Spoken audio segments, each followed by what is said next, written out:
Ladies and gentlemen, welcome to the live Apex Racing TV's live coverage of the Pro Tour Series featuring Formula Renault 2.0 at the Circuit de Barcelona-Catalunya here at Spain. And we are going to be racing for 2 times 22 minutes, of course, with the second 22-minute race featuring a 15-place grid position swap, which is going to throw things up quite a bit. We do have racing drivers such as Scott Speed here in the server tonight, and it's going to be quite a fun race. Of course, alongside myself, I am joined by Marco Barbanera.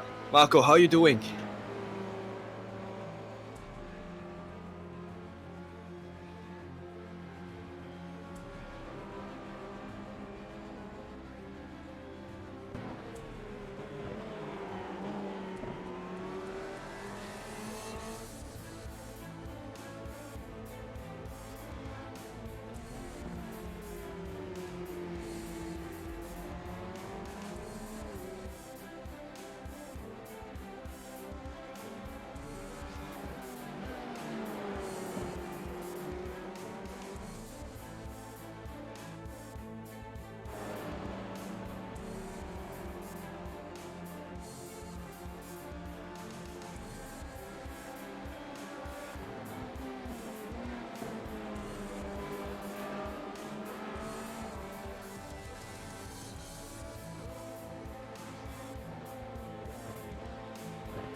And no one heard what I said up until this moment, so apologies for that. And thank you, Wayan, for introducing me. And yes, getting ready to race for this first round of the season. Certainly, we are just into the qualifying. These drivers have 3 laps of qualifying, of course, within a span of 10 minutes. And we just look at a little bit of mistake by Scott Speed. Of course, he has had a lap time of 139.032 in practice. That is among the faster lap times. Or that is the fastest lap time, in fact. Of course, these drivers, as they begin to do their laps, begin to turn their laps. No, we do also notice that this track, it is kind of more suited towards open wheel cars, like the kind of line that you have to take through Catalonia. It is a little bit different, I guess, compared to many other tracks in that some of the corners, the corners just never stop coming. Absolutely. By the way, as I was saying in the intro, where of course I was muted, so Wayan heard me, but no one else did. Maybe thankfully. As I was saying, nice format today with these quick fire 22-minute races, 15 car reverse at the end of race 1, and that will set the starting order for race 2. It will be a 1 hour of racing, all things considered, and it will make for a very, very fun experience, I'm sure. We are, by the way, at the historic layout of Barcelona, as you can see. So we are taking the long way around the final section of the track, and of course the deeper braking area in the backstretch, hopefully providing for some extra spice to a track that, you are right, suits well to any kind of racing, but at the same time it can be a frustrating endeavor for some drivers, Wayan, because it's not very easy to pass around here. Oh, certainly it isn't. And also, there are also corners that will, in fact, catch the cars off. You have corners like turn 9, where, of course, it's a little bit easier on these Formula cars because the downforce is there to make that corner at higher speeds, but it is still easy to just cop that cut track penalty if you're not careful with the exit. So this is Scott Speed. He is coming around for his qualifying lap.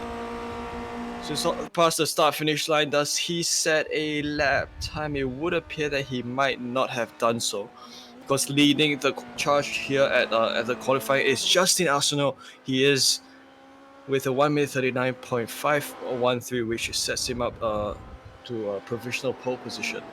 And Wayan, it's absolutely incredible to say this, because I remember when this car was first released by iRacing, in just a couple of weeks, in 1 week time, I'm sorry, it's going to become the oldest open wheeler in iRacing in order of release date, because as you know, next Tuesday it will be the official demise of the Pro Mazda, that will be replaced by two cars, the USF 2000 and the Indy Pro 2000, and therefore this will be the open wheeler with that is still used. I'm not considering because I still have no idea if in the Grand Prix series they are using the Williams or the McLaren. But in any case, this car, I remember when it was the best new thing around, the shiny new car, and it has fallen a little bit on the wayside, but it can provide for some great and entertaining racing. It has suffered a bit in the past because it really didn't like the cold tires. The new tire model has helped a bit. Tire warmers also have started to do their job, as Scott Speed sets the fifth fastest time of the event so far in qualifying. But maybe it's having a second lease of life. It remains to be seen if after the Indy Pro 2000, the USF 2000 will be released. If it's still a pretty popular car. It has created a very nice niche. It's not as popular as the LR3, of course, and of course the new open wheelers will have a burst of popularity, being that they are the new cars on the block. But now, if you want to race with development open wheelers on iRacing, you certainly will have plenty of opportunities, and the Formula Renault still a pretty valid option in my opinion. Yeah, certainly is. So, of course, within the iRacing service, this does kind of position itself towards the more entry, mid-level open wheel cars that are available for drivers to enjoy. This is Patrick Woodstock. He is your qualifying leader. He comes across, and I would believe he does not set a faster lap time to offset his current fastest of 1:38.911. And no, that is exactly the lap time he set at this very moment. So I think he went below the 39 for the first time. The only driver to be that quick so far in the session. You can see the older layer that we are racing today here. I remember when this car came out and I used to drive the Skip Barber and I jumped on in the. Of course, I'm not considering the Skip Barber. That also got revamped very recently, but the Skip Barber really is not in the same ballpark as these F3, F Renault 2.0 and USF 2000s. Jumping from the Skip Barber to one of these, it seemed like I was jumping on basically on a rocket launcher. It was like so fast. Whilst then when you compare this car to the Formula 3, the Pro Mazda, etc., they have their differences, but they are more or less in the same ballpark, and I think the USF 2000 and the Indy Pro 2000 will more or less follow the same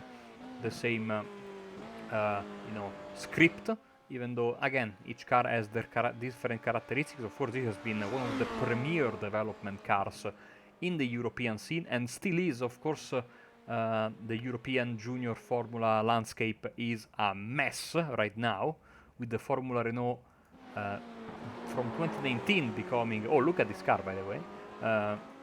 The Formula Renault becoming basically a rip-off of the Formula Regional. It's basically the same car, only that is manufactured by Renault and not by Tatus, and it has the same engine that this car has, and not the Alfa Romeo engine that the Formula Regional European car has. But yeah, this car not being used anymore in real life. But I mean, I love the design. Look at the way the rear wing, pulls to the inside, looking at the front. Lovely race car. And it's so rare to see races with this car on iRacing, at least broadcasted.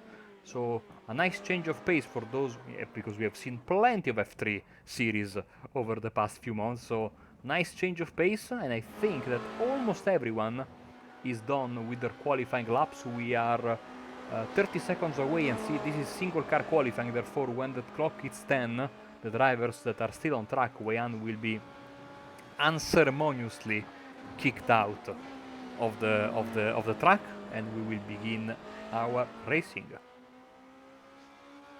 Very much so. Of course, with these single car qualifying sessions, it does mean that drivers will not be able to take the effects of slipstreams that you usually get from open qualifying sessions. Of course, we are writing about Deligny.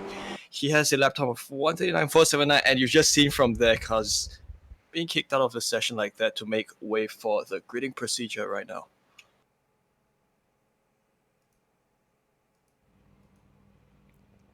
So as we take you through the starting grid, starting from pole position is Patrick Wurstoff with a blistering 138.90. Of course, he is the only driver to cross the 139-minute qualifying mark. Adam Rylance begins from second, and Enzo Deligny begins from third. Justin Arsenault and Alessandro Tullio from fourth and fifth, respectively. Scott Speed, IndyCar racing driver, he begins from sixth, and Connor Zilish from 7th. Matt Clark begins from 8th. Jensen Burnett from 9th. And Alex Speed from 10th. Going forward, we have Diego La Rocca. Oh, okay. Sorry, Wean. So sorry, Marco. Yeah, go ahead, please. Diego La Rocca in 11th, and then Frank Mossman in 12th. Westin Workman, Samuel Lupin in 14th position. Then Jacob May, Ethan Lamp, William Koch the third. Aidan Fox, Aiden Aquino, and Frankie Esposito from Canada, rounding up your top 20. Beginning from 21st will be Nolan Payne and Georges LaRouche in 22nd. Jack Jeffers from 23rd. Paul Bocuse begins from 24th. And rounding up your grid strength of 25 is Diego Polanco. Oh yes, getting ready. Just remember, top 15 get reverse, so the fight for the lead will be very interesting. The fight for the reverse grid will also be very, very interesting, as we are just about ready to go. We are waiting for Paul Bocuse, who, if he doesn't grid, will start in well, he will start from the pits. Never mind the 200 laps. That is a bit too much, of course. 22 minutes, and we're ready to go.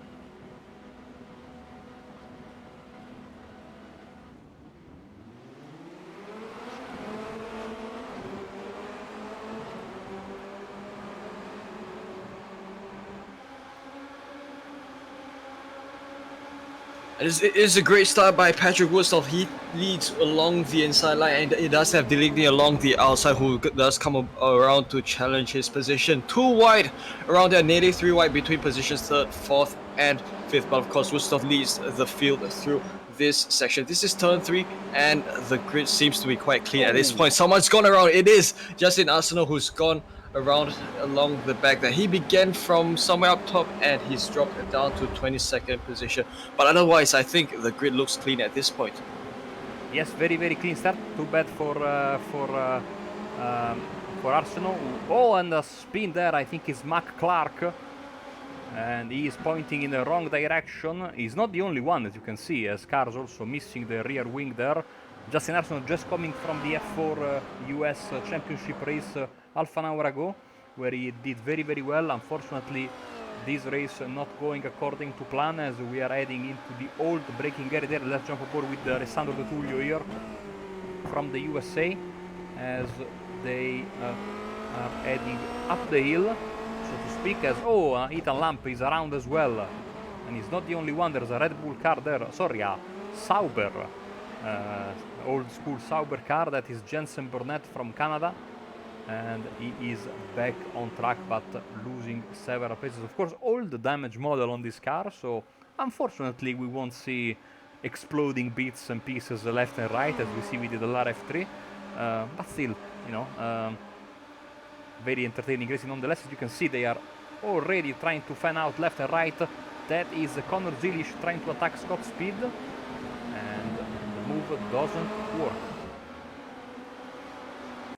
Yeah, but of course, without the new damage model, things are a little less distracting. Of course, you know, you don't exactly have particles flying around that might affect your car as you run over them. Wurstoff still needs a race, and this is a move along the inside by Zilish as he tries to take the position from Scott Speed. This is across this corner, which is always interesting. They come upon the left-hander at this point. This is, I believe, this is one of the slower corners around the track. We are now with Lamper as he battles for position with Jensen Burnett. Locking wheels there. Let's see if we can get a replay of the crash that we had at the very beginning of the race that involved the poor Justin Arsenault among others. Let's see if we can get an idea of what happened to him. Always a dangerous point, this first S here. They were running side by side. Oh, he lost it on his own, like Grosjean. Thankfully, he spun on the left and he didn't come across the track like Romain Grosjean did a couple of years back in real life. So I thought it was I thought it was more of a multi-car pile-up there or some contact, but in reality, cold tires providing to be, even with the tire warmers at the new tire model, very tough to deal with this car. Sure, in fact, very much avoided a possible big pile-up. Of course, with the way he escaped, causing a pile-up along there. This is Lamper again with Burnett. They are along a track race along the main stretch. Of course, the main stretch here at Barcelona is extremely long, makes for good track racing. Lamper along the outside, and he kind of defends it, makes it work. And we are now having a look at May, who might have made a little bit of mistake as he took this corner. Let's have a look at the replay. Struggling a bit on entry, but I think there was some shenanigans with other cars in the back. Oh, he lost it on his own. And then other cars went off on their own as well. One would say, oil on the track if this was real life, but iRacing doesn't have yet a surface contamination. That I'm sure is going to come when and if rain does come into the sim. Hashtag soon, of course. Scott Speed along the gearbox of Alessandro Di Tullio. He takes the inside line along this old braking zone. This left-hander, of course, is always nice to run the old layout, not something we see in real life nowadays due to safety concerns. So just look at how close Scott is, running a little bit wide, making good use of that exit. Of course, a good opportunity here for him to carry through his speed as he comes along the final corner, much faster than if he would have used the RACC chicane. He comes along the inside, and this is going to be a drag race, but of course, Speed has the extra momentum, and he is going to make his move up to P4 work. De Tullio coming back at him, 3-1 with a lap car there coming out of the pits. That was very dangerous indeed, but they made it work. In the meantime, these two guys, Burnett and Lamp, are going at it for, I think, is a third or fourth lap that they come together into turn one. Lamp goes very wide. You need to be careful, or you will be tagged with a slowdown. I think he will be tagged with a slowdown indeed. As in the meantime, while we were chatting, in this lovely white, grey and pink car, it's Patrick Woods. Oh, caution is out.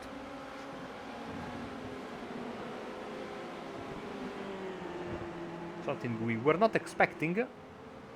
Could be a competition caution. I am not seeing any massive wrecks on the racetrack right now, but we have a caution indeed. So drivers will line up. I think if we can get a view of the pit road, well, you could see. No, you can't see. It's too far away. The pace car with its lights on, but the drivers have all lifted, and so we will resume the proceedings in a couple of laps. Time for us to catch our breath, and for these drivers as well. Wayan, sorry, did the broadcast with Austin earlier. It's late here. It's 2:20 in the morning. I'm sorry. But time for us to clear our minds a bit and see what happens.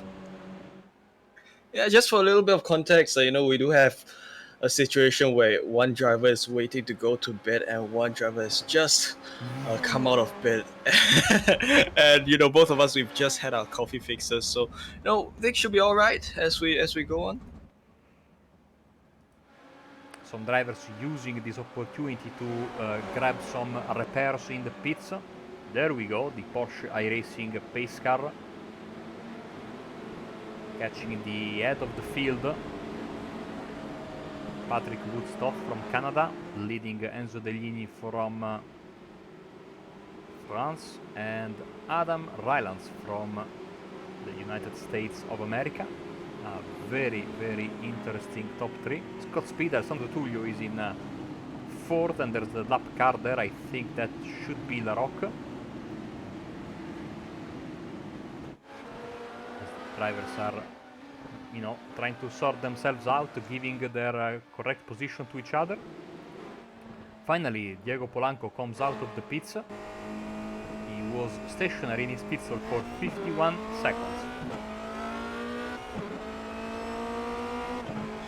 I think it's not exactly a common sight that we see safety cars being deployed on road races such as these. Of course, safety cars are in fact a feature on all iRacing races, but it's just that it's not exactly as frequently used in road races. Now, what this does is it does allow everyone to be compacted back again, and depending on if or not the lucky dog feature is active on road races, then there is a chance that drivers who are a lap down, one of them might get to be waved around and might rejoin the lead lap.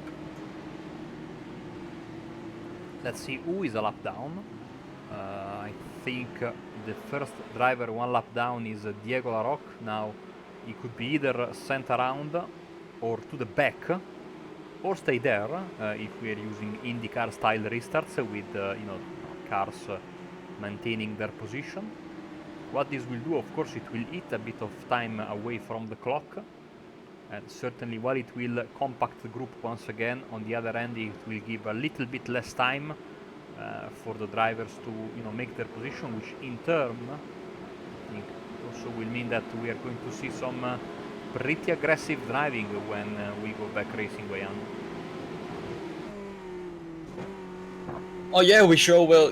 Given that this is just a 22-minute sprint race, there's less incentive exactly for drivers to conserve fuel or tires or anything for that matter. So very much no holds barred. Of course, do remember that the top 15 finishers will be reverse gridded for the second race, so that the position 15 at this point it is being held by Matt Clark. So if the positions kind of solidify and follow through towards the end of the race, which might possibly not be the case, it would mean that Matt Clark might have a shot at the pointy end of the grid as he progresses to the next race. Okay, we'll see. I think the lights will come out on the iRacing pace car, driven by the legendary iRacing pace car driver. Oh, there we go. Lights are off as Ethan Lamp comes into the pits. So does Jacob Tyler May, and so does Nolan Payne there. As you can see, drivers that were sitting in the top 15. Oh, well, massive damage there on the front wing of Nolan Payne there. As see here, I suppose we are going to get a single file restart. I love this livery here from Aidan Fox. It reminds me of my soul, Wayan. It reflects no light.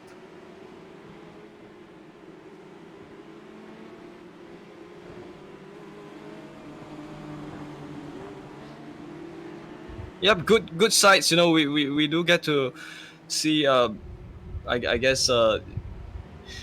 I guess with the safety car out, it does give drivers a chance to chill. And what I enjoy most about safety car laps is because you're kind of taking your car slow, you do get to recalibrate the way you approach a given race. Maybe your race strategy being altered to fit the shorter sprint stints that you might have coming up, and also get a good chance to look at other people's paint schemes up close.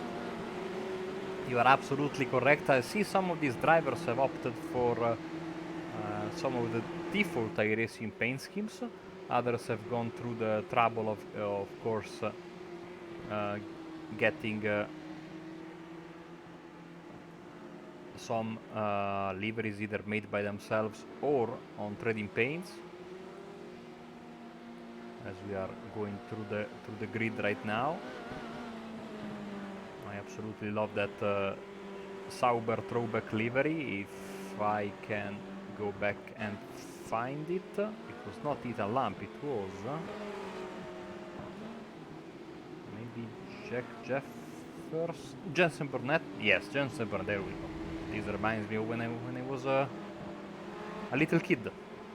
These were colors that Sauber used to run in the mid 90s, and in the early 2000s they changed from yellow to white on that nose cone, more or less. I think it was the year when Kimi Raikkonen first jumped into the seat at Sauber in 2001, but it has been an iconic paint scheme for Sauber for many years. Then of course Red Bull first scaled back their sponsorship on the car, and then of course decided in 2005 to create their own team, and it's been a very successful team, as we all know. Time to go back to racing then, with around 8 minutes, I think, give or take, when we are going to get the green flag way on. Patrick Woodstock from Canada will lead the way. As we await the pace, the safety car who will peel back into the pit lane.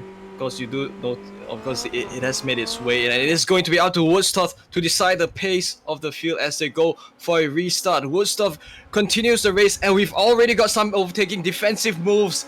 They're weaving in and out to defend his position. This is Woodstock, Deligny, and Rylands first, second, and third at this point.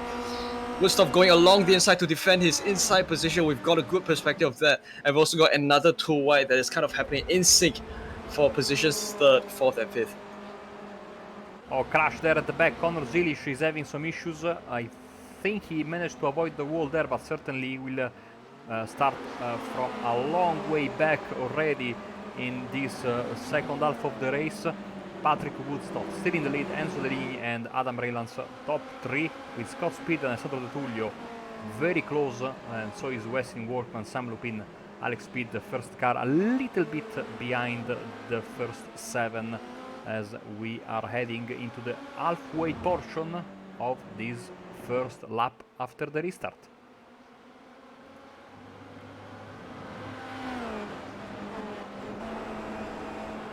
So right on board Rylands as he makes his way across turn 9, and they are on the rundown of this section. Of course, they are using the old braking zone, so not exactly that hard of a braking as they come upon this corner. Not exactly, you know, I think with the older layout, there's less of a breaking of momentum as some cones get whacked out wide along the left-hand side.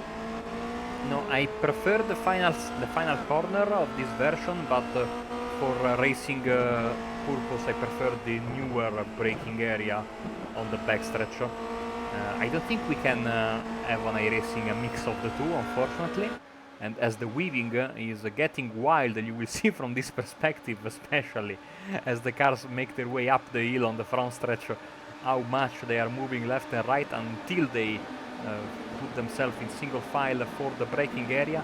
That was Westin Workman putting a massive amounts of pressure on Alessandro De Tullio, but unable to complete the pass. Burnett here, Arsenault so back, oh, and around goes Burnett in a precarious position. He clips the wall, he needs to be careful with the rejoin. Oh dear, he spins again, he has a bit of buffer, he's able to continue. I think he got just a little bit of damage there on one of the rear tires, but apart from that, looks good to continue. But of course, again, you know, don't want to beat on a dead horse, but a lot less time. And De Tullio is around as well.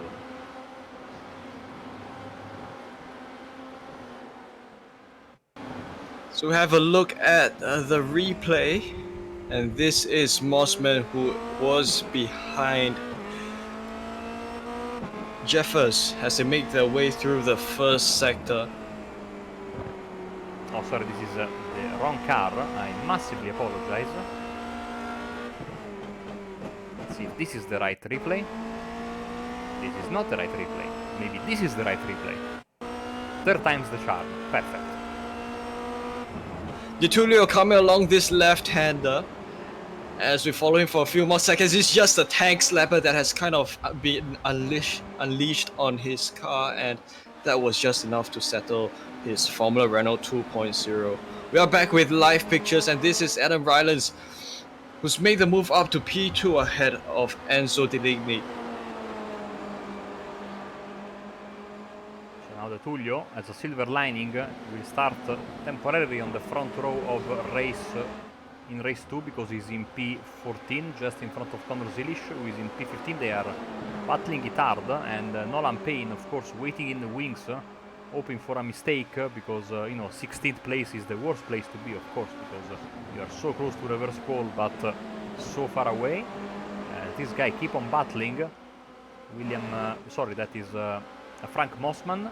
You can see the same livery on Mossman and Zilisch among other cars, which will suggest that they either have the same taste in car colors or they are teammates. I will propend for the second.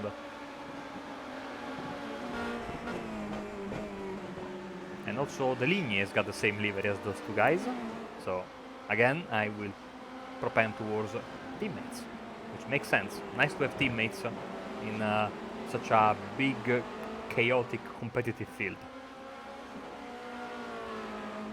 We are just a couple of minutes away from the first checker flag of this night's race, and this is Scott Speed, who sits behind Deligny. Of course, Deligny is back in third, and he's offering good slipstream to Speed. Is Speed going to go along the inside? He goes along the inside, made a good use of that slipstream for his slingshot, and he's going to make this move up to third, possibly work along the inside. Cleans off that move, and Scott Speed moves up to third. Should be now thinking about defending. You can follow, unlike in higher powered cars, on this long right-hander with the F Renault 2.0, but Speed able to keep his rival at a distance, as Clark, Aquino, Koch and Arsenault, they are all fighting over P9. Gotta be careful, because if you make some contact, that P9, P10 will quickly become maybe P16 or something worse than that, and so prevent you from starting race 2 in a favorable position. Of course, we know from experience that reverse grids are harbinger of crashes. Hopefully this won't be the case, but it's almost always a question of the drivers that start at the front. Want to make the most of that. The drivers start at the back knowing that they are fast because they finished in front in race 1. Want to make up as many positions as they can in as little time as possible. So interdynamic, of course, these drivers basically, I mean, if you remember the days of Sim Racers Asia F3, they will have I think around 1 minute to just get out of the car, check the setup if they want to make some changes, and then it's back on the grid. So don't go away, as I think the white flag. You know what, Wayan? This is a very, very on the limit time for Patrick Woodstock. So this might be the last lap, or it might not be. We'll see. And then another element of surprise. Yeah, very much so. I think he's just been untouchable all race long. He's been leading the race for most of the first race already. Of course, I do believe he does definitely feel quite a lot of pressure from drivers like Rylance, who is behind. But I think what makes him possibly being able to hold on to a lead is that he's able to put some of that pressure aside and kind of focus on keeping his car within the white lines throughout this race. He is coming up upon a bit of lap traffic. Of course, lap traffic is present in almost every race on iRacing, and we are back with William Koch. He is in 9th, and he is fending off Aidan Fox, who sits in 10th. And around goes Scott Speed, and off into the wall is Westin Workman. Drama as they were entering the backstretch.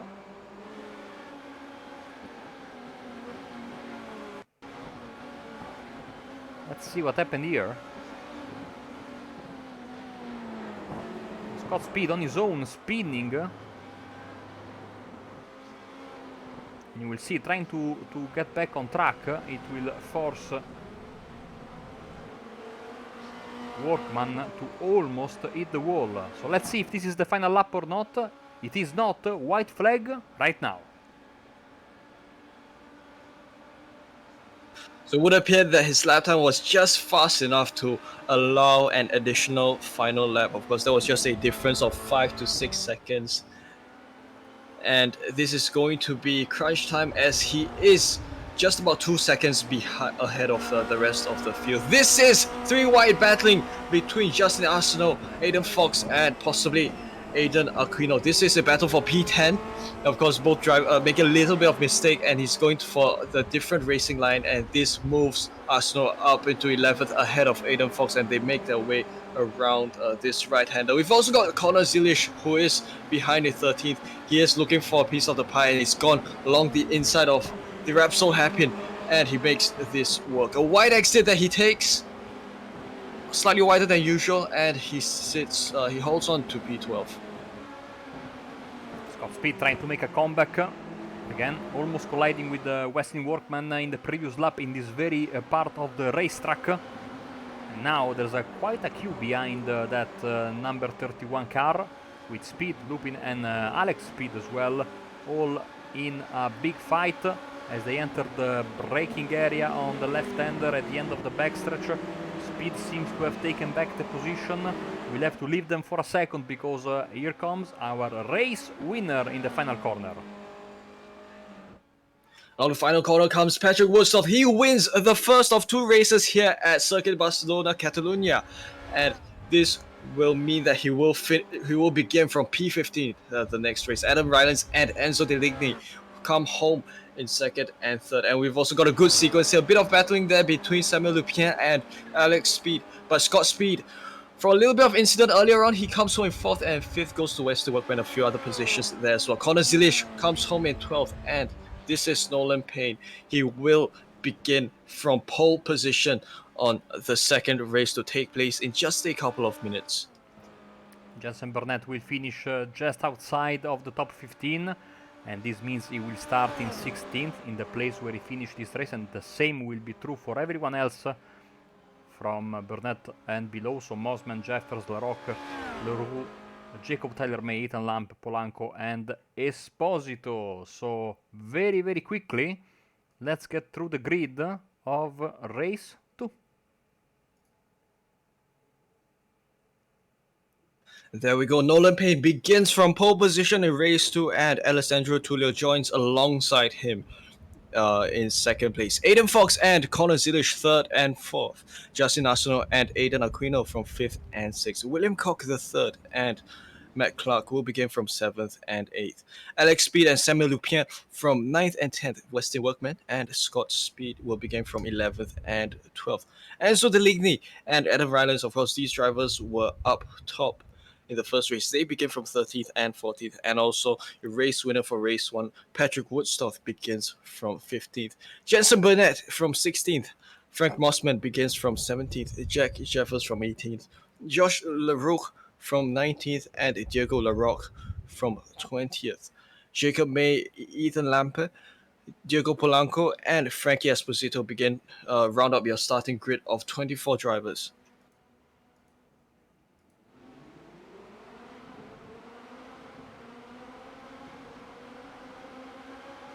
So a little bit of a jumping start by Nolan Payne, just a fair bit there, an advantage that he's got ahead of every other driver, but it is Nolan Payne who is leading Aiden Fox and Connor Zilish as they go battling down into turn 1. This is too wide between Fox and Zilish, and Tullio all around goes Zilish, and this is a huge, massive wreck to start race 2, and quite a few cars involved. This is going to reshuffle positions by quite a fair bit.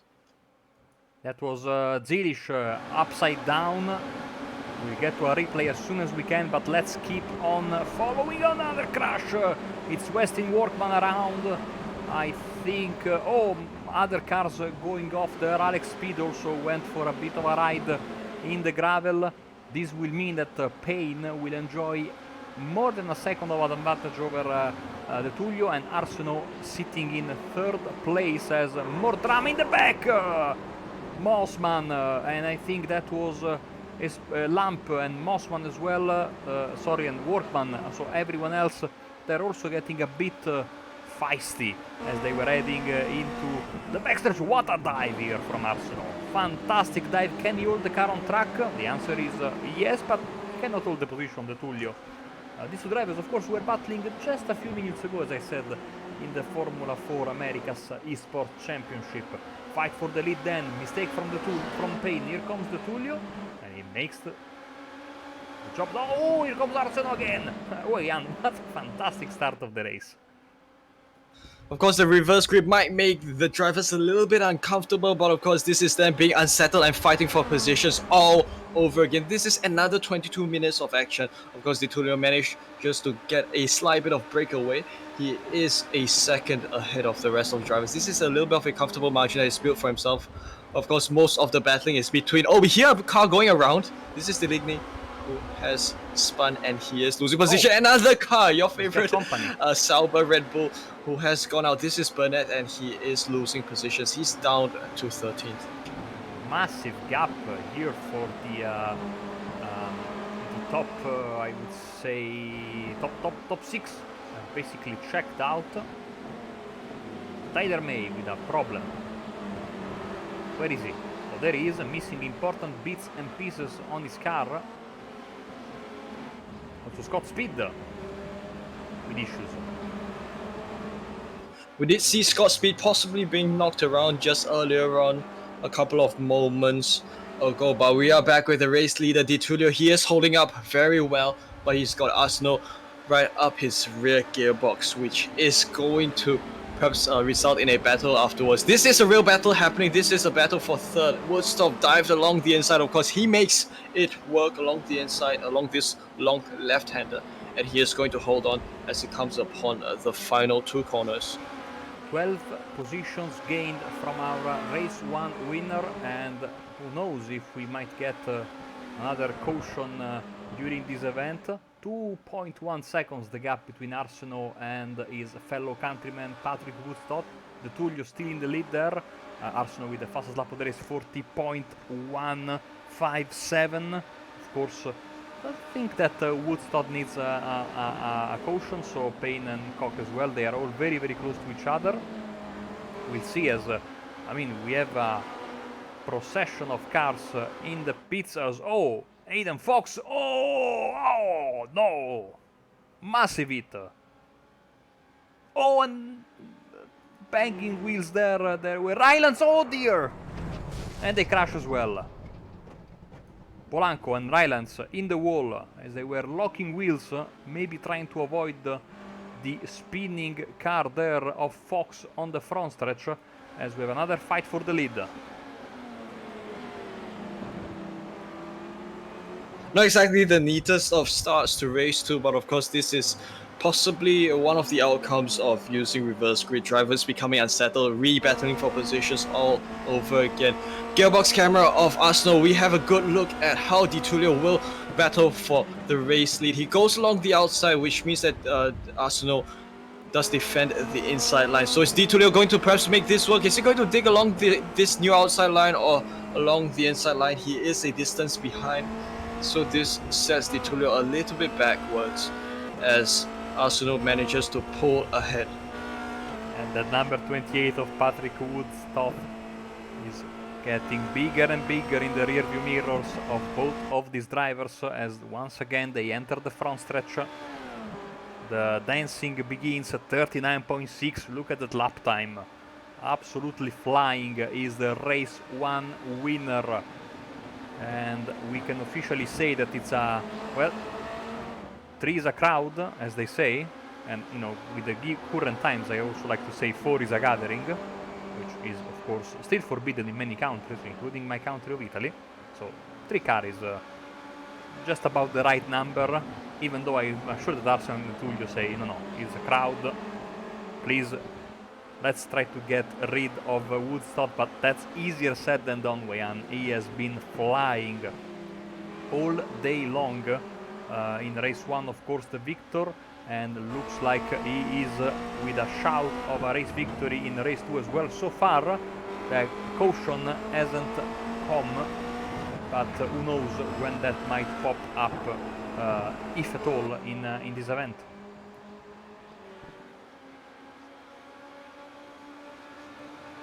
So of course Woodstock, as you just mentioned, he won the first race. He was also a leading contender in what was the Rotex Sim Racing Challenge that took place just a couple of weeks ago. Man, those cones got those cones got completely destroyed.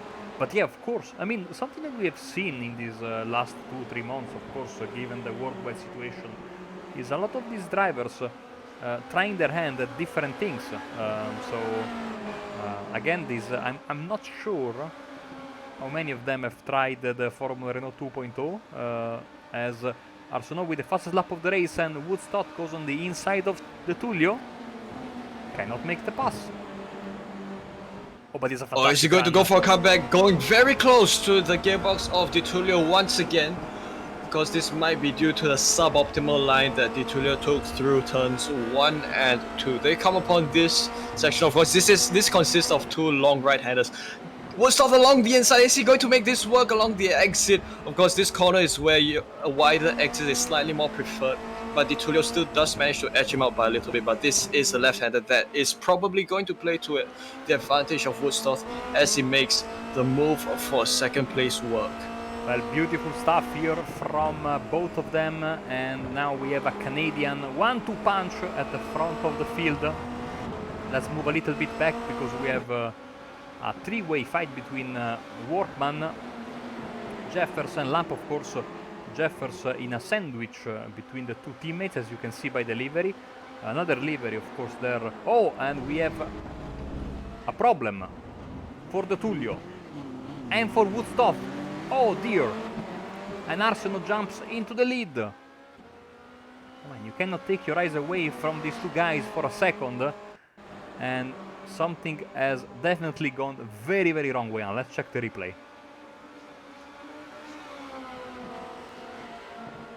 Oh dear! Big contact between the pair of them. And they are now both in big trouble, and Justin Arsenault is very happy about it. He now has 6.75 seconds, as you can see, over the Tullio, who's also sporting a bit of damage on that front wing. William Cock the third, sitting in third. Patrick Woodstock back in fourth. Nolan Payne, your pole sitter thanks to the reverse grid, is in fifth position. Let's get another replay of that.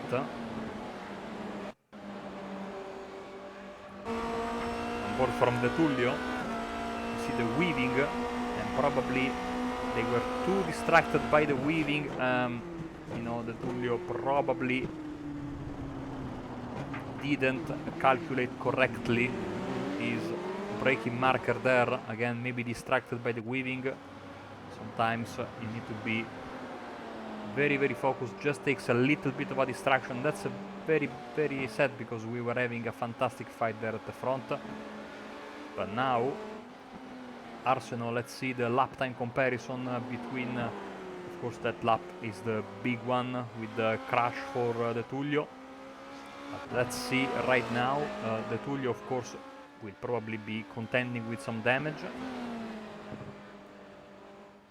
So I don't know how indicative his lap times should be, but certainly I can see from the left-hand side of the screen that that gap is at least, at the very least, staying the same, if not growing between the two of them. 39.521 for Arsenault, and he gains 6/100ths of a second. Woodstock, in the meantime, trying to get at least back on the podium on the inside of William Cock III. Caution will be out at the, I would say, midway point of the race, and this is, of course, music to the ears of Woodstock and the Tullio. And Arsenault probably didn't want to hear those words in his ear. As, I mean, Wayan, what an exciting central portion of the race, and now, of course, this competition caution will probably give an opportunity to those drivers like the Tullio, like Woodstock, to maybe at the very least get some repairs, but if they feel their car is okay, they will be back in contention, as someone has crashed under caution, is Jensen Burnett. Yeah, that incident that was really unfortunate, as it did mess up, of course, the drivers who were fighting up there for the lead. And this is Burnett. We do have a look at his replay, and it was just a matter of running wide along the last corner. And, you know, of course, without a tarmac runoff, it does mean that your car does get sent out wide if you do leave the track boundaries. Getting another replay here.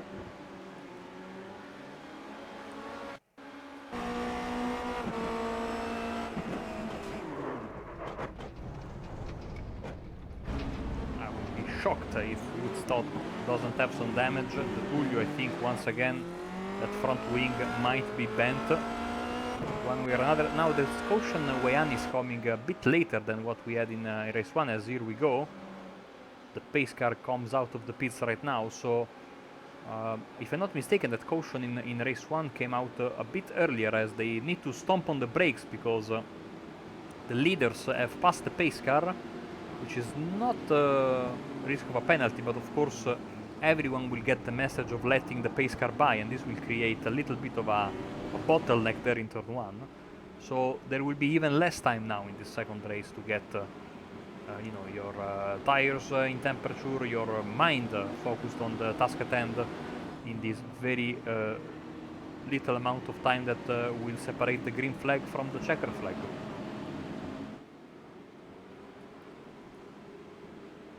So of course, a couple of drivers are obtaining a wave around, which means that the drivers who are a lap down, they will get to do an additional lap around, which will reset them to the lead lap. Of course, it's always nice to have gestures like these, which will kind of enable drivers who might miss out to be back on the leading competition once again. So there are some drivers. We are looking at Larocque. He is possibly doing his wave around lap.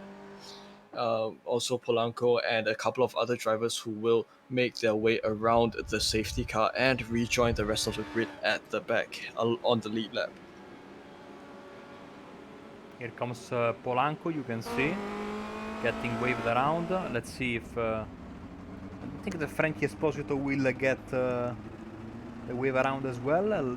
We'll stay on board with him for the time being and see if he gets but I think he's too far back in the pack maybe to get the lap back. They just want to avoid having drivers one lap down, basically fighting in amongst the leaders at the restart.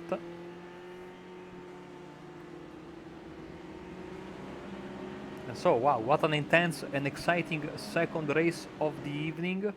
As the race leader Justin Arsenault is taking a big gap from the pace car, like a massive gap. And I think also that the caution came out just as Patrick Woodstock was making the pass on William Koch III, therefore he had to give the position back and will probably start in 4th place unless he elects to go into the pits.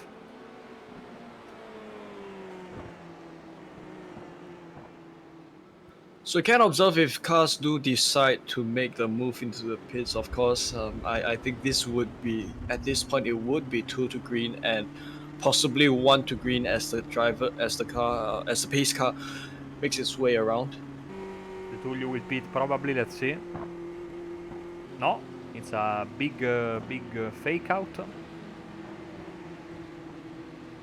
NASCAR style, I like that. And let's see if the lights come off on the iRacing pace car. My guess would be no. And I'm wrong, as per usual. We're going green next time by then.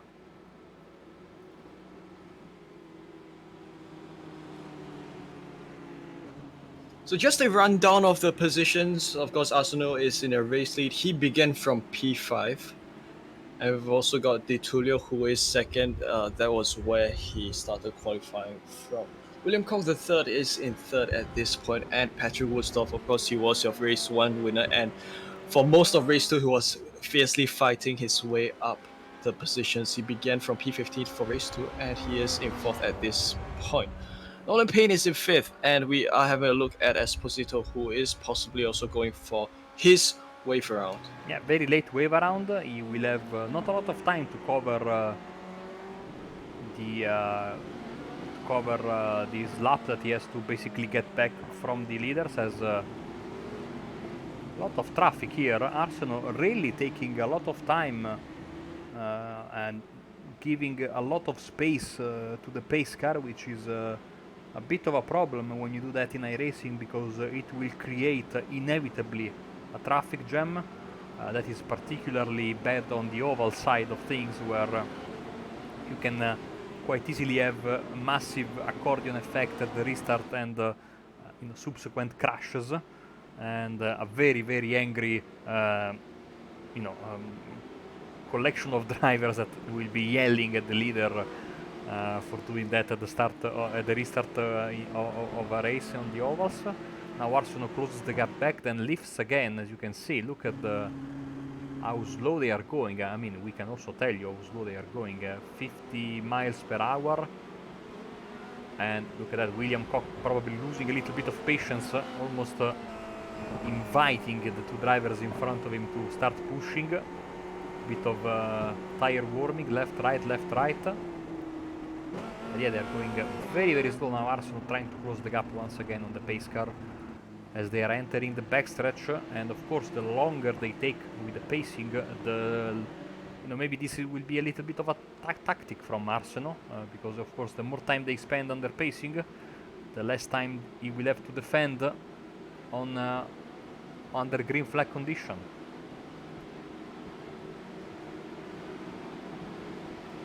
Well, I think pace laps along Catalonia do take quite a fair bit of time, possibly owing to the length of the track. Because it's not something we're used to, perhaps, as both of us, we do run ovals, and pace laps on oval tracks do generally tend to last, do generally kind of take place a little faster. Unless you are at Pocono or Daytona or Talladega. Oh then no! Then you can really put the coffee on and still be under pacing when it's done, basically. But here we go, time to go racing.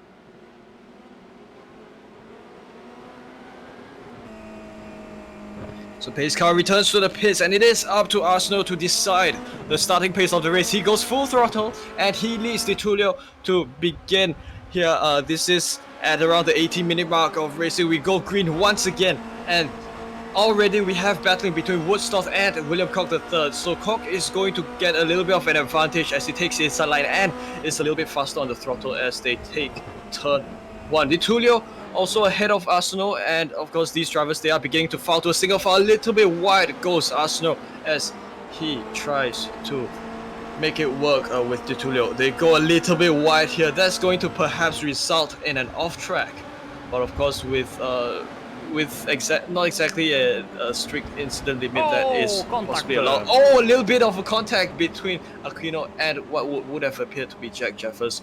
Along that, he does get sent out. And this is Arsenault. He is going to lose a couple of positions as he took a little bit of a wider line through that left-hander.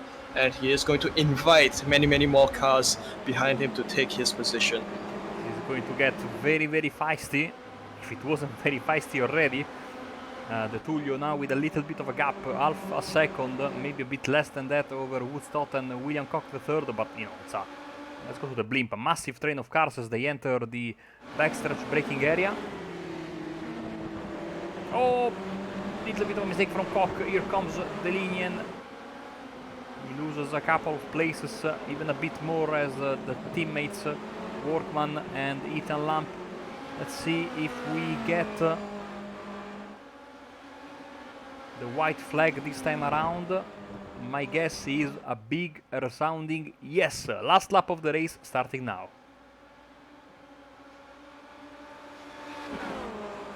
And this is crunch time as we see Woodstock. He tries to make it work along the outside. Is it going to be long enough for Woodstock to close it? Yes, it does. And they switch sides. So it is Woodstock currently with a little bit of an advantage. He does get a suboptimal line through turn 1. But that is just enough to hold off Di Tullio as Di Tullio gets relegated down to P2. He goes a little bit out wide there. It might serve a little bit of benefit to him as it does offer him a little bit of slingshot. He goes along, and that is Arsenault who is in third, and he does seek to close this gap with Di Tullio.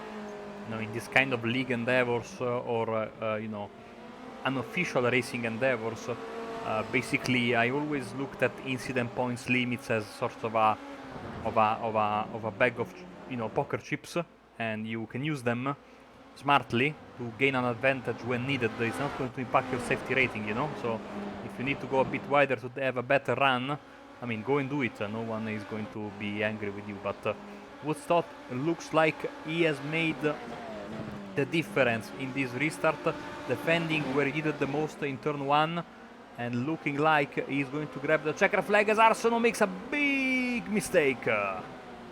He was third and now he's out of the podium. That's in fact going to cost him, and this is going to be Patrick Woodstock, who will come across the final corner and he will approach the start finish line. He wins, second time winner here at Circuit de Barcelona-Catalunya. Please do excuse the noise in the background. There's some planes taking off. Di Tullio comes home in second, Deligny comes home in third, Workman and Ethan Lampe in fourth and fifth. William Cock III comes home in sixth, and various other drivers here finishing the race. What an exciting race too. Absolutely fantastic race too. Let's get a replay of what happened there to Arsenault at the very last lap. Just a few corners to go. Was it all on his own? Unbelievably, the answer is yes. He was very comfortable in third, a little bit too early on the power, unfortunately. And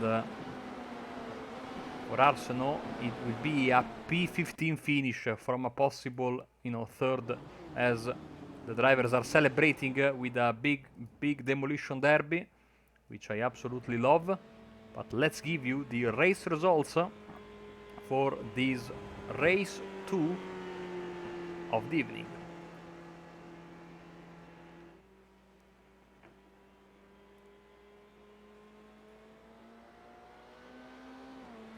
Should be on screen that Patrick Woodstock is your winner in front of Alessandro De Tullio. Third place, a bit of a gift, but very well deserved in the end for Enzo Deligny and Westin Workman. Ethan Lamp will finish in fifth. William Cock the third will finish sixth in front of Nolan Payne, Samuel Lupin, Jensen Burnett, Adam Rylance only 10th place after being very quick in both races. Mac Clark in 11th, Frank Mossman, Alex Speed, Jack Jeffers and Justin Arsenault. What could have been for him in P15. Josh Leroux from South Africa in P16, Frankie Esposito and Diego Larocque in 17th and 18th respectively. And after that we will have Aiden Aquino, Diogo Polanco, Aiden Fox, Jacob May, Scott Speed, and the driver who flipped in the very first lap, poor Connor Zilish, in 24th position. It has been an exciting night of racing here on Apex Racing TV, Wayan. Fantastic stuff. Two very exciting races in the end. Hopefully we'll have the chance to cover more of these in the future.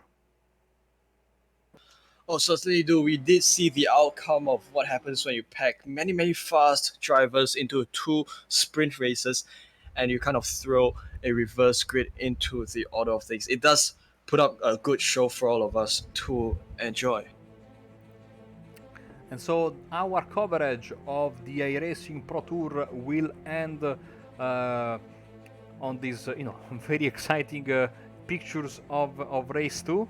It has been certainly a pleasure, and again hopefully we'll get the chance to bring more of this to you in the future. We certainly really enjoyed it. If you are not done with racing, if you want more racing, well, right now the battery tender Mazda E-Series, that is basically the official real life MX-5 series that supports IndyCar, they are racing here on Apex Racing TV right now. And they are doing their fourth round of the season in Mid-Ohio. But if you want even more racing and you want to see Volkswagen Jettas and Tour Modifieds running around the Phoenix Oval at 10 p.m. Eastern time, the New York Thunder E-Series Race 1, so we start in more or less an hour, and they will have all the races on the Phoenix Oval, if I'm not mistaken. And again, Jettas, Tour Modifieds and other very unique cars, they will be running around the new Phoenix Oval. And then of course tomorrow we will be back with more The Road to Indy presented by Cooper Tires, TireRack.com E-Series that will be from Watkins Glen at 6:45 Eastern, plus more.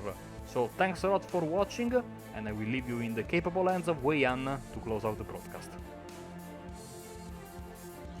On behalf of Marco Barbonero, I am Wei-Han, and it has been such a pleasure covering this series and delivering what has been such an exciting show to everyone who's watching. So have a good night ahead, and we will see you once again.